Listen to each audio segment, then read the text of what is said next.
Si dobro? Pa jesam. Ti? Jel voliš da si na čamcu? Mislim, generalno na moru. Volim biti na čamcu, ali nigdje drugdje ne volim. Kao manje preferiram vodu. Ti? Što?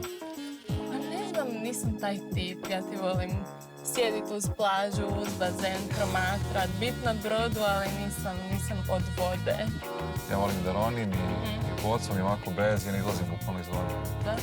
Mislim, to je moje stanište. Krivu curu si pozvao za ronjenje.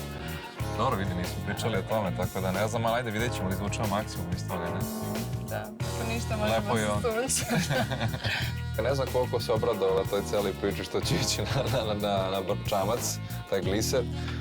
Došao onako u full šminci, onako sređena, dobro, nije znala šta da očekuje, ali eto vidjet ćemo kako će da ispadne sve.